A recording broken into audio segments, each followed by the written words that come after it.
DJ के पीछे या ढोल के पीछे खुदा के वास्ते इस्लाम को बदनाम न किया जाए। पूरे भारत के मुसलमानों से बोलता, अकीदा है आपको इसलिए कि नवासाए रसूल थे, लेकिन जानिए इस बात को कि क्यों शहीद कर दिए गए।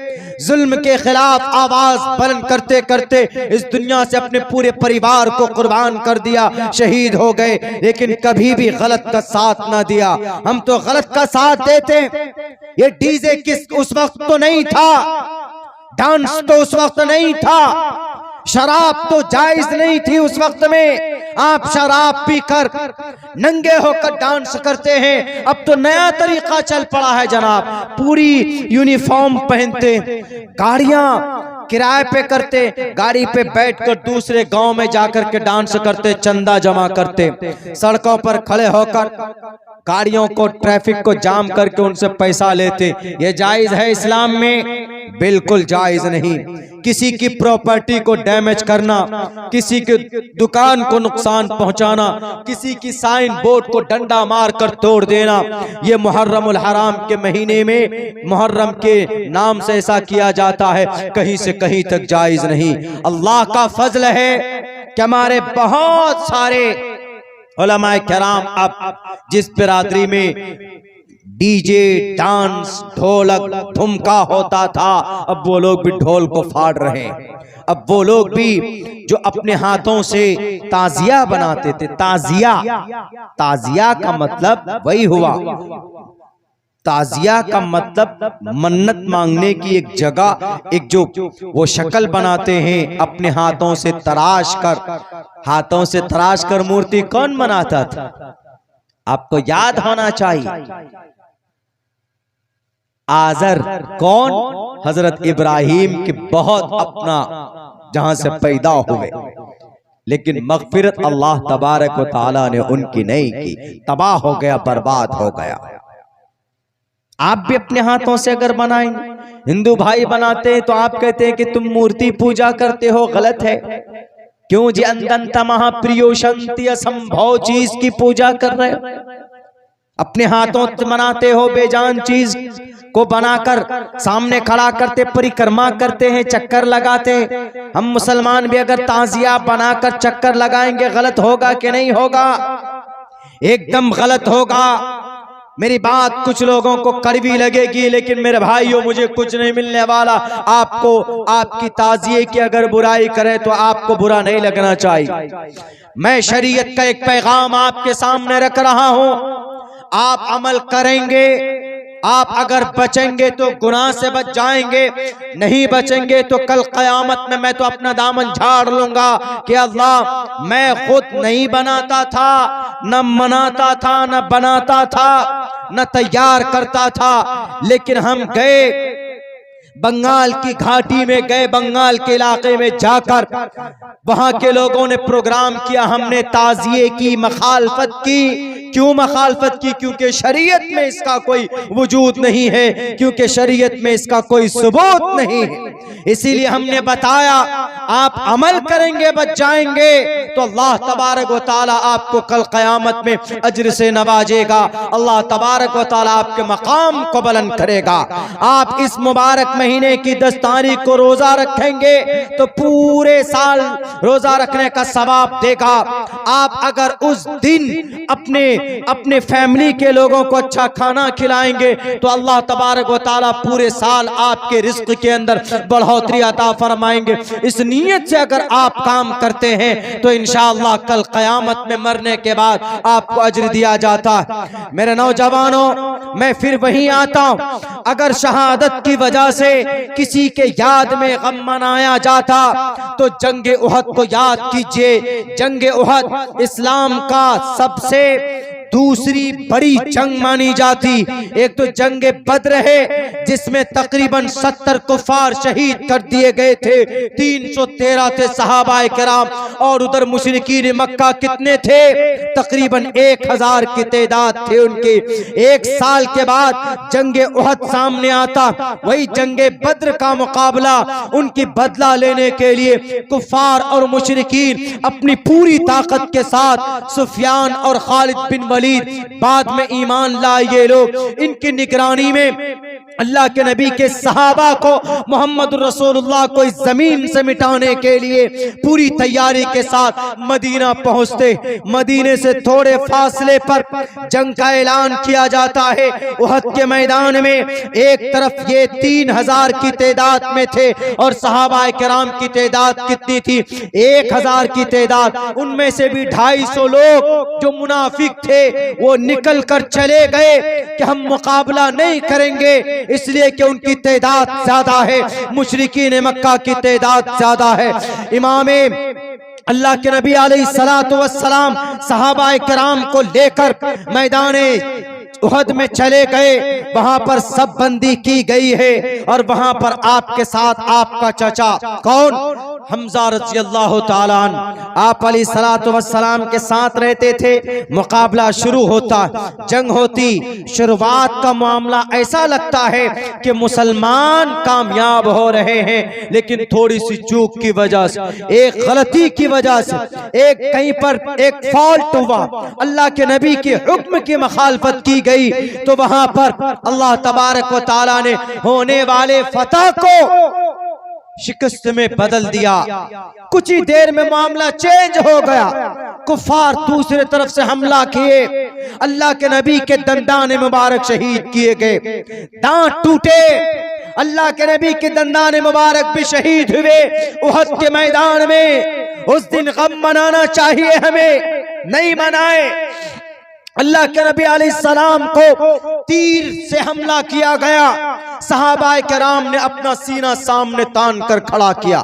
हजरत अबू दुजाना, हजरत तलहा, हजरत जुबैर ऐसे हाथ से तीर को रोकते थे। पूरा यह हाथ यहां से यहां तक लंगड़ा लूला हो गया था, शल हो गया था तीर को रोकते रोकते, लेकिन नबी पाक अलैहिस्सलाम को एक तीर पहुंचने नहीं दिया। उस दिन 70 सहाबा गाजर मूली की तरह काट दिए गए थे। जो मैदान फतह होने वाली थी वो मैदान में फतह नहीं मिली, आखिर में मिली, लेकिन शुरुआती दौर में मुसलमानों का कब्जा था। थोड़ी सी गलती चूक की वजह से अल्लाह के नबी ने जहां खड़ा किया था वहां से सहाबा हटकर आ गए थे माल, गनीमत के माल लूटने के लिए। तो मैदान जो फतह होने वाली, कामयाब होने वाला था, वो मैदान चेंज हो गया थोड़ी देर में। मेरे भाइयों, मेरे साथियों, फिर क्या होता? उसके बाद हजरत हमजा रजी अल्लाह ताला अन्हु खड़े होते, अल्लाह के नबी से कहते हैं कि मोहम्मद, अब मुझे इजाजत दो, मैं इन काफिरों का मुकाबला करूंगा, इन मुशरिकों का मुकाबला करूंगा। अल्लाह के नबी ने कहा कि अल्लाह के नबी ने कहा कि चाचा, आप मेरे अब्बा जैसे हैं। आपने कहा था कि मोहम्मद, तुम्हारे अब्बा की शक्ल मेरी शक्ल एक जैसी है, तुमको तुम्हारा अब्बा याद आए तो मेरी शक्ल देख लेना, क्योंकि सेम शक्ल है। तो अल्लाह के नबी अलैहिस्सलाम ने कहा कि ये बात तो आपने की, लेकिन ए चाचा, आपने ये भी कहा था कि मोहम्मद, जहां तेरा पसीना बहेगा वहां हमजा अपना खून बहा देगा। ए मोहम्मद रसूलुल्लाह, आज वक्त है, मुझे इजाजत दो, मैं मुकाबला करूंगा, मैं लड़ूंगा इन नालायक नाहंजार को, जिन्होंने आपके दांत शहीद किए, जिन्होंने आपको धक्का देकर गड्ढे में धकेला। आज नहीं छोड़ूंगा किसी को। हजरत हमजा को इजाजत दी जाती है। अल्लाह के नबी कहते, जाइए मुकाबला कीजिए। मैदान में कुफ्फार के साथ जंग हुई। हजरत हमजा गए मैदान में, आधे रास्ते तक पहुंचते हैं। बहुत से मुशरिकीन को, बहुत सारे दुश्मनान इस्लाम को, सामने वाली जो अपोजिशन के लोग थे, सामने वाले फरीक मुखालिफ को, उनके कई लोगों को जहन्नम तक पहुंचाया अपनी तलवार से। पीछे पत्थर के नीचे एक गुलाम बैठा हुआ जिनका नाम वहशी था, बाद में ईमान लाया। वहशी ने बिल्कुल सोचकर संभलकर निशाना लगाकर हजरत हमजा रजी अल्लाह ताला के पीछे पर नेजा मारा। नेजा जोर से, नेजा भाला फेंकने में नंबर 1 था। पीछे से मारा, पत्थर के पीछे से छुपकर, पीछे नेजा लगता है, भाला लगता है। हजरत हमजा रजी अल्लाह ताला अन्हु उस हालत में भी अपनी तलवार से कुफ्फार को वासिले जहन्नम करते हैं, बेहोश होकर गिर जाते। मौका पाकर वैशी फौरन पहुंचता है, सबसे पहले उनके सीने को ऐसे चीरता, सीने को चीर कर जो ऑर्गन्स होते हैं, जो हार्ट होता है, जो कलेजे होते हैं और दूसरे जो आज़ा होते, उनको एक एक करके काट कर निकाला, एक एक करके सीने को फाड़ कर कलेजे को निकाला, अतड़ियों को निकाला, उनको निकाल कर एक तरफ रखा जाता। उसके बाद उसी पर बस नहीं किया, उनके नाक को काटा गया, ऐसे बिल्कुल पकड़कर नाक काटी गई, कान काटे गए, उनके उंगलियों के पोरवों को काटे गए, पैर के उंगलियों के पोरवे काटे गए, उनमें सुराख करके गले का हार बनाया गया। कौन? हिंदा। इमाम सैयद हजरत हमजा रज़ी अल्लाह ताला अन्हु की बॉडी का मुसला बना दिया गया, यानी ऐसी शक्ल बना दी कि पहचाना ना जाए कि यह हमजा है। इतने दर्दनाक अंदाज में शहीद किया गया। बद्र के मैदान में नबी मौजूद थे। नबी ने कहा, जब मैदान कारज़ात ठंडा होता है, अल्लाह के नबी अलैहि सलाम कहते कि ढूंढो मेरे चचा कहाँ। जब ढूंढे जाते हैं तो एक ऐसी अजनबी लाश मिलती है जो पहचान में नहीं आती किसी की। अल्लाह के नबी अलैहि सलाम ने कहा, ये किनकी लाश है? कहा कि हमजा रज़ी अल्लाह ताला अन्हु की लाश। कहा कि मेरे चचा की लाश ऐसी नहीं है। अल्लाह के नबी अपने चचा के साथ रहने वाले लाश नहीं पहचान पा रहे, समझ सकते हैं कि कितने खतरनाक अंदाज में उनको शहीद किया गया, उनको मारा गया, नाक काटे गए, अतड़ियां निकाला गया, पूरी बॉडी फाड़ कर रख दी गई, लपेट कर जमा करके उनको लाया गया। हजरत हुसैन, हजरत हमजा रज़ी अल्लाह ताला अन्हु तब उनकी बहन को बुलाया। कौन? हजरत हमजा की बहन को। कहा कि जरा पहचानो तो ये हमजा है कि नहीं। तब उंगलियों के किसी उंगलियों के, पैर के किसी उंगलियों के पोरवे से पहचाना, जो नहीं काटा गया था, कि ये हमजा हैं। तब अल्लाह के नबी से कहा कि मोहम्मद, ये आपके चचा हमजा की ही लाश है, ये वही है। अल्लाह के नबी की चीख निकल गई। अल्लाह के नबी ने कहा, एक के बदले 70 काफिरों को जहन्नम भेजूंगा, एक के बदले 70 फरीक़ मुखालिफ के लोगों को जहन्नम भेजूंगा। अल्लाह तबारक व तआला ने फौरन वही नाजिल की कि मोहम्मद बिल्कुल नहीं, वही नाक़बतुम फ़ाक़िबू बिमिस्लि मा उक़िबतुम बिही। एक को मारा गया है तो एक के बदले एक को मारा जाएगा, दो को नहीं मार सकते आप, दूसरे के ऊपर हाथ नहीं लगा सकते। और फिर ये कहा कि हमजा, क्यों आप तकलीफ, ए मोहम्मद क्यों आपको तकलीफ होती है? कहा कि इसलिए तकलीफ हो रही है कि मेरे चचा की लाश के इसी हालत कर दी। सिर्फ शहीद नहीं किया, पूरी बॉडी को फाड़ दिया गया है, हाथ काट दिए गए, नाक काट दी गई, कानों को काट दिया गया। मैं कैसे बर्दाश्त कर सकता हूं? मैं नहीं छोड़ूंगा, एक के बदले 70 को मारूंगा। अल्लाह तबारक व तआला ने कहा कि घबराओ मत। कहा क्यों? कहा वो देखो अर्श पर लिखा हुआ। कहा क्या लिखा है? कहा अर्श पर लिखा हुआ सैयदुश शुहदा, हजरत आदम से लेकर कयामत तक, to the day of judgement, from the beginning to the end the world, कयामत तक जितने भी लोग शहीद होंगे, उमर फारूक शहीद हो, शहीदों का सरदार नहीं बन सकते। उस्मान शहीद हुए, शहीदों का सरदार नहीं बन सकते। इमाम हुसैन शहीद हुए, लेकिन शहीदों का सरदार नहीं बन सकते। शहीदों का सरदार अगर कोई है तो ये मोहम्मद देखो आपका चचा सैयदुश शुहदा अल हमजा, कयामत तक जितने भी लोग शहीद होंगे उन तमाम में अगर पहला नंबर किसी का होगा तो हजरत हमजा रज़ी अल्लाह ताला अन्हु का होगा। अगर गम मनाया जाता तो उहद के दिन जो हमजा रज़ी अल्लाह ताला अन्हु शहीद हुए, क्यों? उनसे खतरनाक शहादत आज तक किसी की नहीं हुई। किसी की भी नहीं। हजरत हुसैन की तो गर्दन काटी गई थी, गर्दन काट कर तश्त में वो नेज़े पर लटका कर तब यजीद बिन मुआविया के दरबार में उबैदुल्लाह बिन जियाद लेकर गए थे। लेकिन यहाँ तो हजरत हमजा की बॉडी की लाश का मुसला बना दिया गया था। मुसला जिसको बोलते हैं जिसकी बॉडी पहचानने की सूरत में ना हो। और भी शहादत हुई। किस लिए हुई इनकी शहादत? सिर्फ इसलिए इनकी शहादत हुई कि हम रहें या ना रहें, इस्लाम जिंदा रहना चाहिए। इस्लाम की पहचान अपनी आन बान शान के साथ रहना चाहिए।